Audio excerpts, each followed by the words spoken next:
نہ کھاؤ اس کا جو تمہارے ہاتھ میں نہیں ہے، ولا تفرحوا بما آتاکم، اس پر خوش نہ ہو جو تمہیں ملا ہے۔ یعنی کبھی ایسا ہوتا ہے کہ تمہیں اللہ تعالیٰ دے کے آزماتا ہے اور اس نے پہلے لکھ دیا ہوا ہے تمہارے لیے، تو جب تم اس بات پہ یقین رکھ لو گے کہ تمہارا مقصوم تمہیں ملے گا، تو جو نہیں ملے گا اس پہ تم دکھی نہیں ہوگے کہ میری قسمت میں تھا ہی نہیں، اور جو تمہیں ملا ہے اس پہ تم غرور اور تکبر میں نہیں آؤ گے، اس لیے کہ تم کہو گے یہ میرے مالک نے لکھا ہے، ورنہ تم کہو گے یہ میری تگو تاز کا نتیجہ ہے، یہ میں نے محنت اتنی کی اس کا نتیجے میں یہ ملا۔ اللہ فرماتا ہے یہ سب اس نے لکھ رکھا ہے تمہارے لیے، اس لیے تمہیں ملے تو تکبر میں نہ آنا، تمہیں نہ ملے تو تم تعصف میں نہ چلے جانا، اس لیے اس نے سارے فیصلے پہلے کر دیے اور تمہیں بتا دیا ہے کہ تمہارے لیے جو مقسوم ہے وہ تمہیں اللہ نے عطا کر دیا ہوا ہے، نہیں ملنا ہے تو تم الٹی چھلانگے بھی لگا لو تو وہ نہیں ملے گا۔ تقدیر پر ایمان لانے کے لیے اس لیے زور دیا گیا ہے، اور ہمیں اپنی اولادوں کو، اپنی نسلوں کو یہ چیز راسخ کرنی چاہیے کہ تقدیر پہ ایمان لائیں۔ اگر ہم اس میں کامیاب ہو جاتے ہیں تو وہ پریشان نہیں ہوں گے، دکھی نہیں ہوں گے، ٹینشن میں مبتلا نہیں ہوں گے۔ میں اپنی بات آپ کو 100 مرتبہ بتا چکا ہوں کہ میرے والد نے اس حوالے سے مجھے اتنا زور دیا، اتنی دفعہ کہا کہ اللہ نے تو جو کتوں کا لکھا ہے اس کو بھی ملتا ہے، تم تو پھر انسان ہو، اور جو قسمت میں لکھا ہے وہ مل کے رہے گا۔ اللہ اکبر۔ ہاں، ہمیں محنت کرنے کا کہا گیا، ہمیں تگ و تاز کرنے کا کہا، جد و جہد کا کہا گیا۔ شیخ سعدی فرماتے ہیں کہ ایک بندہ جا رہا تھا تو اس نے دیکھا کہ ایک شیر شکار کر رہا ہے، تو وہ ایک سمت ہو کے بیٹھ گیا۔ ایک لومڑی تھی جس کے پاؤں بھی نہیں تھے، ہاتھ بھی نہیں تھے، تو دل میں سوچا کہ مالک تو اس کو کیسے رزق دیتا ہوگا۔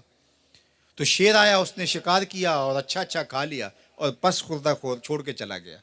یہ رینگتی ہوئی آگے بڑھی اور وہ جو پس خوردہ تھا وہ چھچڑے وغیرہ تھے، کھا کے پیٹ بھر لیا۔ تو کہا کہ مالک تیری قدرتوں کے رنگ ہیں، تو نے اس کا بھی وسیلہ بنایا ہے۔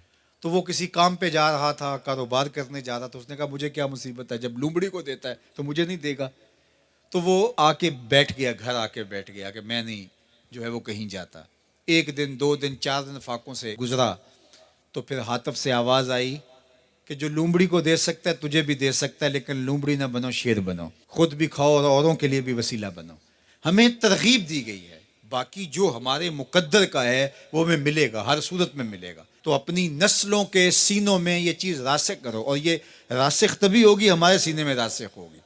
تو اللہ فرماتا ہے ہم کسی کو زیادہ دیتے ہیں، کسی کو تھوڑا دیتے ہیں، جو تمہارے مقدر میں تمہیں ملتا ہے، جو نہیں ہے نہیں ملتا، اور ہم نے پہلے لکھ دیا ہے۔ کیوں لکھ دیا ہے؟ کہ تمہیں جو ملا نہیں اس کی پریشانی نہ ہو کہ مجھے کیوں نہیں ملا، بھئی اللہ نے لکھا ہی نہیں تھا، بات ختم۔ اور جو ملا ہے اس پہ تم غرور میں نہ آ جاؤ کہ یہ مجھے ملا ہے، بھی اللہ نے تمہاری قسمت میں لکھا تھا، اس میں تمہارا کیا کمال ہے، اس نے لکھ دیا تھا لہٰذا مل گیا، اس میں غرور اور تکبر میں نہ آؤ۔ تو اللہ جل شانہ نے یہ ہمارے لیے خوبصورت نظام پیدا کر دیا ہے کہ اس کریم مالک نے، اس رحیم مالک نے ہمارے لیے سب کچھ لکھ دیا ہے۔ تو جو ملے اس پر اللہ کا شکر ہے، جو نہ ملے مالک تیری تقسیم ہے، اس پہ بھی راضی ہیں۔ مل گیا تو واہ واہ، نہ ملا تو پھر بھی واہ واہ، کوئی بات نہیں، مالک تیری کرم نوازی ہے، جس حال میں ہمیں رکھے اس حال میں ہم خوش ہیں۔ یہ اگر میرا اور آپ کا مزاج بن جاتا ہے تو زندگی سوکھی ہو جاتی ہے۔ تقدیر پر ایمان لانے